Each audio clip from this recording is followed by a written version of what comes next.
तृतीय वर्ष वर्ग के समापन समारोह के प्रमुख अतिथि महोदय परम आदरणीय डॉक्टर प्रणव मुखर्जी, इस वर्ग को देखने, संघ को समझने अपना समय खर्चा करके, अपना व्यय करते हुए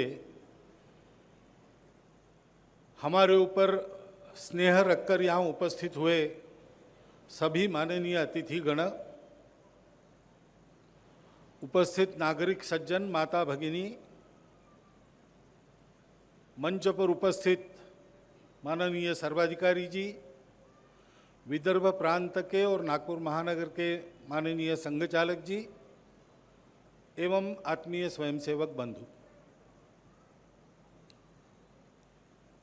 प्रतिवर्ष नागपुर में तृतीय वर्ष का वर्ग लगता है और प्रतिवर्ष उसका प्रकट समापन कार्यक्रम होता है। ऐसे जो हमारे कार्यक्रम होते हैं उसमें संघ स्थापना के समय से हमारी ये परंपरा रही है कि देश के सज्जनों को हम आमंत्रित करते हैं, जिनको आना संभव है वो हमारा निमंत्रण स्वीकार करते हैं और यहाँ पर आते हैं। संघ का स्वरूप देखते हैं, अपने तरफ से अपनी कुछ बात कहते हैं, उसको पाथेय रूप में स्वीकार कर उसका चिंतन करते हुए हम आगे बढ़ते हैं। उस परंपरा के अनुसार ही आज का भी कार्यक्रम नागपुरवासी सब जानते हैं, सरलता से, सहज रीति से संपन्न हो रहा है। परंतु इस बार उसकी कुछ विशेष चर्चा चली। वास्तव में एक स्वाभाविक नित्य क्रम में होने वाला ये प्रसंग है, उसके पक्ष में और विपक्ष में जो चर्चा होती है उसका कोई अर्थ नहीं है। ये प्रतिवर्ष जैसे होता है वैसे होता है, वैसा ही हुआ है।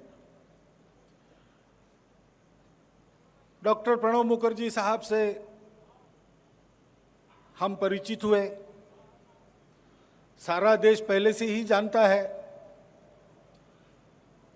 अत्यंत समृद्ध, ज्ञान समृद्ध, अनुभव समृद्ध ऐसा एक आदरणीय व्यक्तित्व हमारे पास है और ऐसे सज्जनों से पाथेय ग्रहण करने का लाभ हमको मिल रहा है, उसके लिए हम उनके कृतज्ञ हैं। हमने सहज रूप से उनको आमंत्रण दिया, उन्होंने हमारे हृदय का स्नेह पहचान कर सम्मति दी और वहाँ यहाँ उपस्थित है। एक सहज स्वाभाविक बात है। उनको कैसे बुलाया और वो क्यों जा रहे हैं, ये चर्चा निरर्थक है। संघ संघ है, डॉक्टर प्रणव मुखर्जी है और रहेंगे। परंतु हम निमंत्रण इसलिए देते हैं कि राष्ट्रीय स्वयंसेवक संघ के नाते संघ वाले नाम से देश में कोई बड़ा प्रभावी ग्रुप खड़ा करे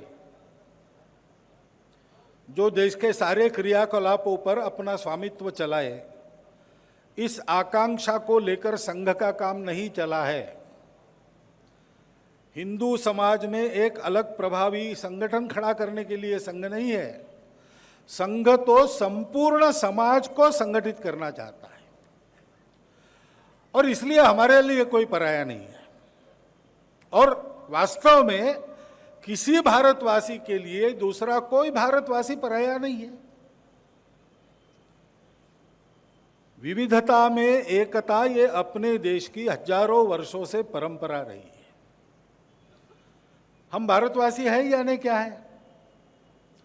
संयोग से इस धरती पर जन्मे या यहाँ पैदा हुए, इसलिए हम केवल भारतवासी नहीं है। ये केवल नागरिकता की बात नहीं है। भारत की धरती पर जन्मा प्रत्येक व्यक्ति भारत पुत्र है। इस मातृभूमि की निस्सीम भाव से भक्ति करना उसका काम है। और जैसे जैसे उसको समझ में आता है, छोटे तरीके से बड़ी तरीके से सभी लोग ऐसा करते हैं।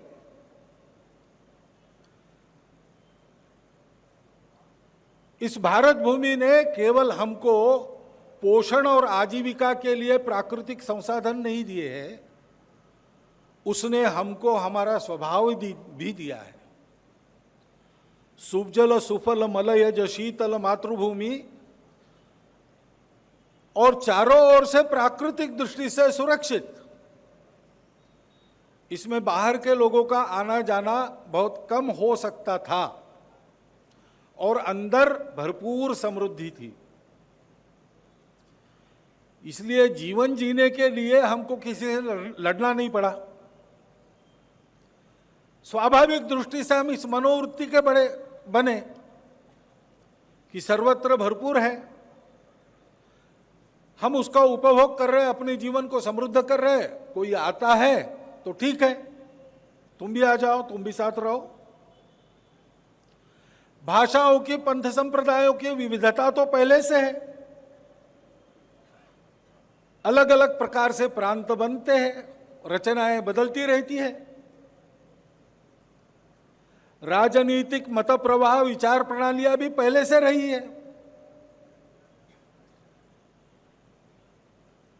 लेकिन इस विविधता में हम सब भारत माता के पुत्र हैं और अपने अपने विविधता वैशिष्ट्य पर पक्का रहते हुए, दूसरों की विविधताओं का सम्मान करते हुए, स्वागत करते हुए और उनके अपने विविधता पर रहने का स्वीकार करते हुए मिलजुल कर रहना, विविधता में जो अंतर्निहित एकता है, भारत के उत्थान के लिए परिश्रम करने वाले सभी प्रामाणिक बुद्धि के निस्वार्थ महापुरुषों ने अभी तक जिसका उल्लेख करना कभी छोड़ा नहीं, ऐसी उस अंतर्निहित एकता का साक्षात्कार करके अपने जीवन में रहना, ये हमारी संस्कृति बनी।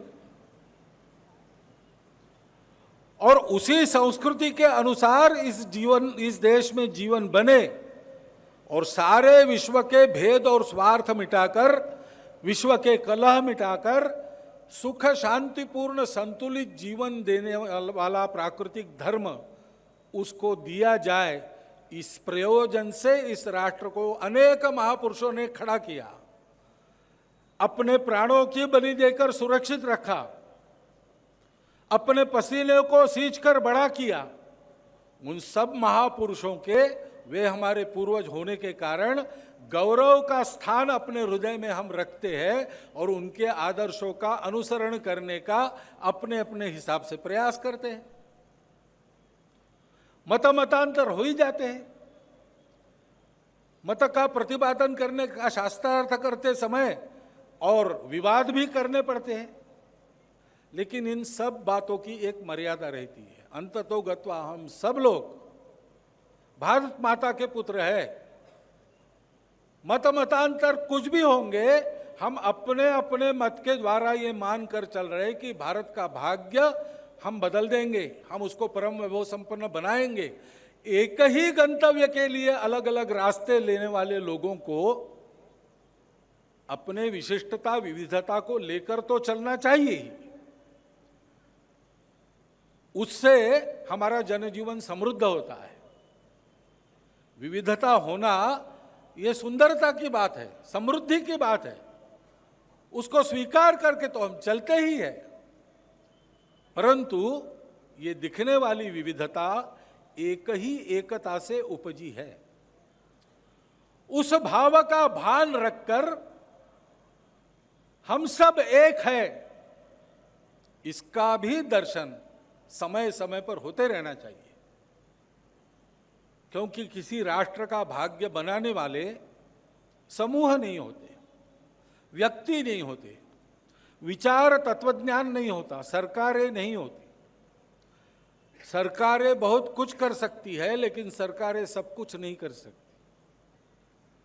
देश का सामान्य समाज जब तक गुणसंपन्न बनकर अपने अंतःकरण से भेदों को तिलांजलि देकर, मन के सारे स्वार्थ हटाकर देश के लिए पुरुषार्थ करने के लिए तैयार होता है, तब सारी सरकारें, सारे नेता, सारे विचार समूह उस अभियान के सहायक बनते हैं और तब देश का भाग्य बदलता है। स्वतंत्रता के पहले अपने देश के लिए स्वतंत्रता का प्रयत्न करने वाले सभी विचारधाराओं के महापुरुषों के मन में ये चिंता थी कि हम तो प्रयास कर रहे हैं, हमारे उपाय से कुछ तो भला होगा, लेकिन सदा के लिए बीमारी खत्म नहीं होगी। जब तक अपने सामान्य समाज को एक विशिष्ट गुणवत्ता के स्तर पर मन के एकात्मता की भावना के आधार पर खड़ा नहीं किया जाता, देश के दुर्दिनों का संपूर्ण अंत नहीं होगा।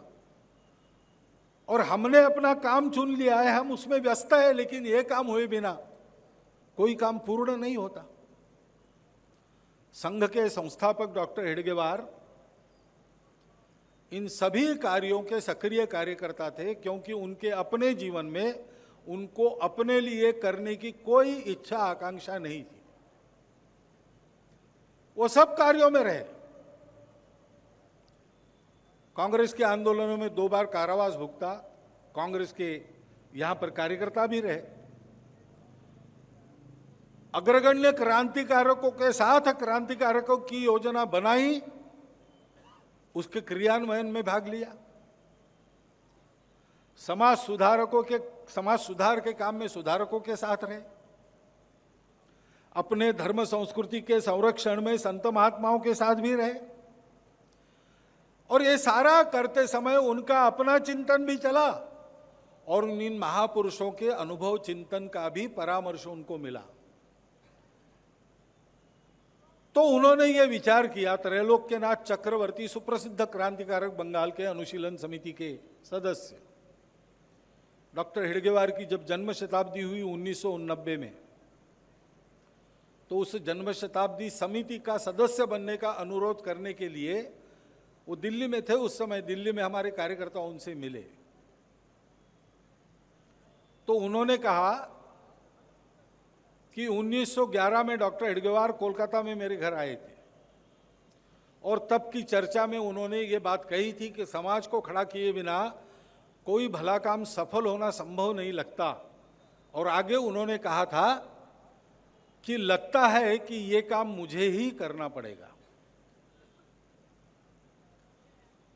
सब लोग बड़े बड़े कामों में व्यस्त हैं, अच्छे लोग हैं, वरिष्ठ लोग हैं, बहुत गहरे और बहुत ऊंचे लोग हैं, इसलिए उन कामों की चिंता उन पर छोड़ दिए तो भी काम चलेगा, लेकिन ये काम करने वाला कोई नहीं। तो इस कार्य को कैसे किया जाए, ये सोच के उन्होंने 1911 से प्रयोग करना प्रारंभ किया और सारे प्रयोग करने के बाद 1925 के विजयादशमी पर अपने छोटे से घर के पहली मंजिल पर 17 लोगों को साथ लेकर ये कहा कि हिंदू समाज जो भारत का उत्तरदायी समाज है, केवल परंपरा से रहते आया इतनी बात नहीं, आज के तारीख में भारत का बहुसंख्यक समाज है, केवल इतनी बात नहीं, भारत के भाग्य के बारे में प्रश्न उसे ही पूछा जाएगा, उसका यह दायित्व है। उस हिंदू समाज को संगठित करने के लिए इस संघ का कार्य आज से शुरू हुआ है, ऐसा उन्होंने कहा। ये जो हमारी दृष्टि है, हम सब एक है।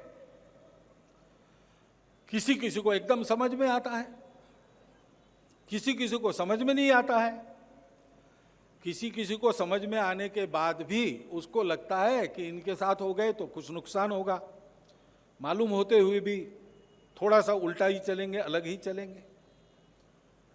और किसी किसी को मालूम ही नहीं। 4 ही प्रकार भारतवर्ष में है, पराया कोई नहीं है, दुश्मन कोई नहीं है, सबकी माता भारत माता है, सबके पूर्वज समान है 40,000 वर्षों से, ऐसा डीएनए का विज्ञान आज कहता है।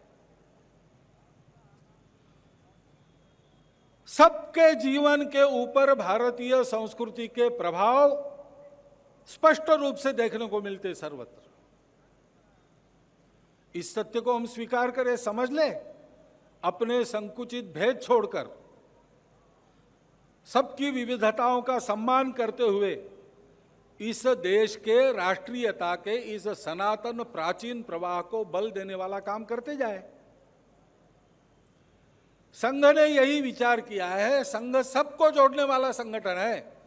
समाज में संगठन संघ को नहीं करना है, समाज का ही संगठन संघ को करना है, क्योंकि संगठित समाज ही भाग्य परिवर्तन की कुंजी है।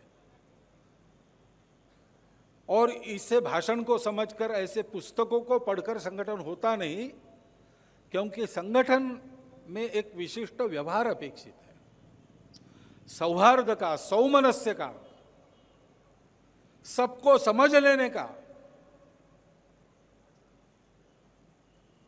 आज की भाषा में, अंग्रेजी में कहते हैं डेमोक्रेटिक माइंड, उसके बिना संभव नहीं होता है। और व्यवहार की बात स्वभाव से संबंधित रहती है और स्वभाव आदतों से बनता है। आदतों को बनाए बिना स्वभाव नहीं बनता। और पूरे समाज का स्वभाव बनना है तो पूरे समाज का प्रत्येक व्यक्ति विचार करके नहीं चलता, अध्ययन करके नहीं चलता। समाज तो जो वातावरण बनेगा उस वातावरण के अनुसार चलता है। वातावरण बनाने वाले लोग हैं, वो लोग चाहिए। तात्विक चर्चा सामान्य समाज नहीं करता, उसको उसमें रस नहीं है, उसमें गति भी नहीं है। और तत्व की चर्चा करने जाएंगे तो विषयों को लेकर अनेक प्रकार के मत होते हैं, विद्वानों को भी पहले से है।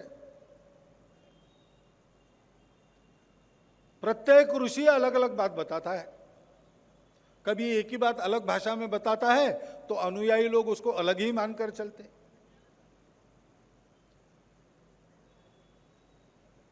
किसका प्रमाण माने? श्रुति स्मृति सब में फर्क है। श्रुतिर विभिन्ना श्रुतयस्य भिन्ना नयैको मुनिर यस्य वच प्रमाणम। धर्मस्य तत्वम, समाज को जोड़ने वाला ये जो धर्म है, समाज को बिखरने न देने वाला ये जो धर्म है, समाज को उन्नत करके अभ्युदय और निश्रेयस की प्राप्ति करा देने वाला, समाज के व्यवहार को संतुलित करने वाला ये जो धर्म है, धर्मस्य तत्वम निहितम गुहाया, उसका तत्व गुप्त रहता है।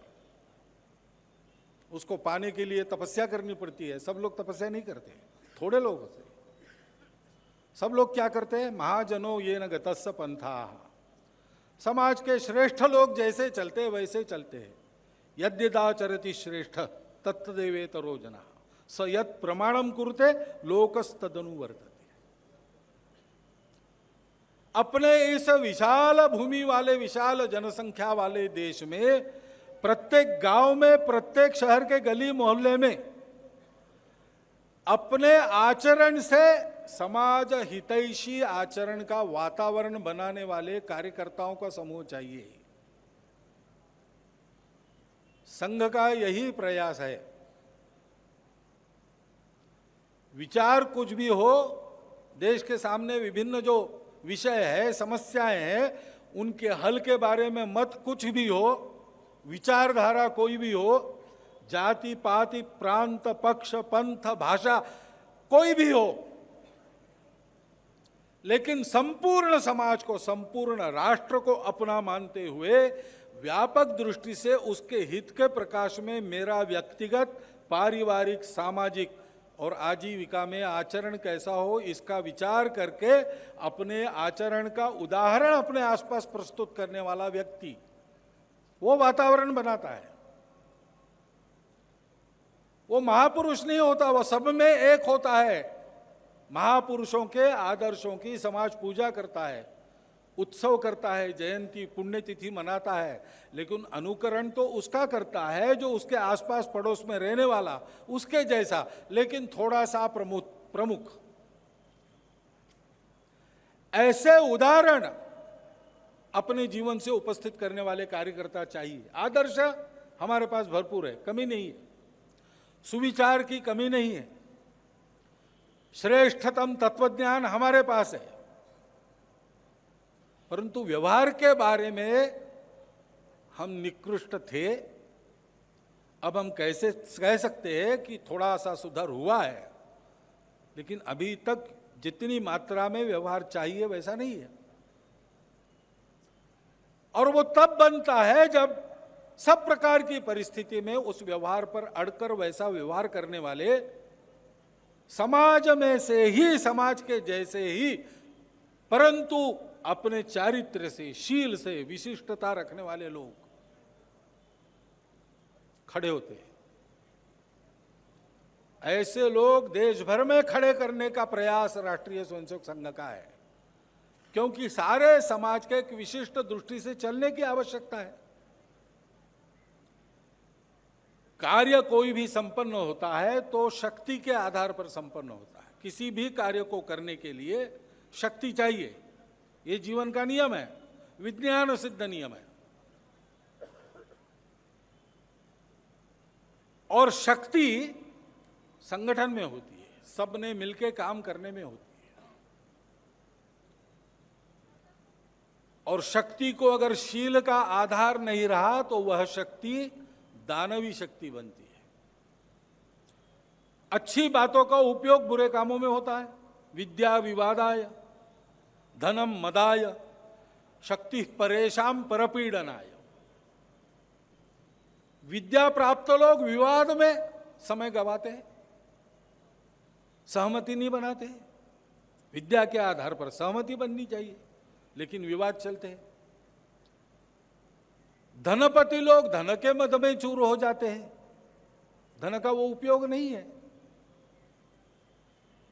और शक्ति दूसरों के सब बातों की इच्छा करना और दूसरों को पीड़ा देना, वो प्राप्त करने के लिए इसलिए करते हैं। कौन करते हैं? दुष्ट लोग करते हैं। खलस्य विद्या विवादाय धनम मदाय शक्ति परेशान परपीडनाय खलस्य साधो हो विपरीतम एतत्। सज्जनों की गति उल्टी चलती है। ज्ञानाय दानाय च रक्षणाय। विद्या का उपयोग समाज में ज्ञान बढ़ाने के लिए करते हैं, धन का उपयोग दान में करते हैं, और शक्ति का उपयोग रक्षण के लिए करते हैं, दुर्बलों का रक्षण करते हैं। शक्ति को शील का आधार चाहिए, बिना उसके अनियंत्रित शक्ति, ये खतरे वाली बात है। और इसलिए उस शक्ति की उत्पत्ति, उस शील की उत्पत्ति समाज के आज के स्थिति में सब संकटों से, समस्याओं से उबार कर समाज श्रेय का मार्ग चलने लगे, ऐसे ज्ञान की आराधना, सब परिस्थितियों में अपनी तपस्या पर अडिग रहने के लिए वीरव्रत की आराधना, और सब प्रकार के मोह आकर्षणों से, कष्टों से गुजरते हुए भी अपने ध्येय को कभी ओझल न होने वाली, उल्टा अधिकाधिक ध्येय प्राप्ति की उत्कंठा तीव्र करने वाली ध्येय निष्ठा, इन 5 गुणों की आराधना संघ की शाखा में स्वयंसेवक करते हैं। 1 घंटा ये सब अपने तन मन में उत्पन्न करने वाले कार्यक्रम करते हुए अंत में जो प्रार्थना करते हैं भारत माता की, उसमें प्रभु से इन्हीं 5 गुणों का वरदान मांगते हैं। 1925 से संघ चला, धीरे धीरे बढ़ता गया, सब प्रहारों के, सब बाधाओं के बावजूद बढ़ता गया। धीरे धीरे प्रतिकूलता को उसने स्नेह में बदल दिया। आज लोकप्रिय है, जहां जाते हैं वहां समाज का स्नेह मिलता है, विशाल संगठन बन गया है। लेकिन हम इसमें कृतार्थता अनुभव नहीं करते। हमको अपने को प्रसिद्ध करने के लिए काम नहीं करना था और नहीं कर रहे, आगे बढ़ना है। अनुकूलता का समय भी आता है, लेकिन अनुकूलता विश्राम के लिए प्रवृत्त करती, विश्राम हमको नहीं करना है। परम वैभवम नेतुमेतत् स्वराष्ट्रम, ये हमारा लक्ष्य है। और उसके लिए सतत कार्यकर्ता निर्माण की जो प्रक्रिया चलती है, उसके चलते उस प्रक्रिया को चलाने वाले कार्यकर्ताओं का प्रशिक्षण भी प्रतिवर्ष होता है। तृतीय वर्ष के समापन का प्रसंग प्रतिवर्ष हम यहां अनुभव करते हैं। अपना खर्चा करके सांपत्तिक सुस्थिति में ये सब शिक्षार्थी सबके सब नहीं है। प्रांतों के वर्गों में और यहाँ के वर्ग में भी ऐसे लोग मिलते हैं जो 1000 रुपया शुल्क जुटाना, प्रवास शुल्क जुटाना, इसके लिए 2-3 महीना मेहनत मजदूरी करके पैसा जुटाकर उस पैसे को अपने भौतिक आवश्यकता के लिए खर्चा न करते हुए वर्ग का शुल्क देकर यह प्राप्त करते हैं। उनको कोई मिलने वाला नहीं है। वो ऐसा करते हैं, इसलिए उनको धन्यवाद भी नहीं दिया जाता और ये आदत भी लगाई जाती है कि अपेक्षा कुछ मत करो, नेकी करो और कुएं में डालो। वृत्तपत्र में नाम छपेगा, पहनूंगा स्वागत सुमार, छोड़ चलो एक शुद्र भावना हिंदू राष्ट्र के तारनार। तेरा वैभव अमर रहे मां, हम दिन चार रहे न रहे, ये सीख वो लेते हैं, ये संस्कार लेते हैं, अपने मन के भाव को पुष्ट करते हैं। तृतीय वर्ष में आते हैं तो आज तक जो पुस्तकों में पढ़ा था, बौद्धिकों में सुना था, इधर उधर से सुन रहे थे, उसकी प्रत्यक्ष अनुभूति ग्रहण करते हैं। भारतवर्ष के कोने कोने से आए हुए लोग, विभिन्न स्वभावों के, विभिन्न आर्थिक पृष्ठभूमि के, विभिन्न भाषाभाषी, विभिन्न प्रांतों के, विभिन्न जाति उपजातियों के अपरिचित लोग पहले दिन आते हैं और जिस दिन जाने का समय होता है, कल होगा, आंखों में आंसू रहते हैं। भाषा समझ में नहीं आई, लेकिन आत्मीयता ऐसे हो गई कि लगता है कि बिछुड़े ही नहीं। अनुभूति धारण करते हैं कि सारा भारतवर्ष मेरा अपना है, सारे भारतीय मेरे अपने हैं। जो प्रतिज्ञा में विद्यालय की प्रार्थना में करता था, भारत मेरा देश है, सारे भारतीय मेरे बांधव है, भारत के समृद्ध सांस्कृतिक परंपरा का गौरव मेरे मन में है, उन सारी बातों की प्रत्यक्ष अनुभूति वो यहां प्राप्त करते हैं। इसके बाद उनको और प्रशिक्षण की आवश्यकता इसीलिए नहीं रहती। अनुभूति मन को प्लावित करती है, मन ऐसा बनाकर आंख और कान खोलकर समाज में, समाज की सेवा परोपकार का काम करते हैं, तो अपने आप आगे का प्रशिक्षण हो जाता है। यह संघ का कार्य है। हम सारी सज्जन शक्ति को जुटाना चाहते हैं। हमें विचारों से, मतों से कोई परहेज नहीं।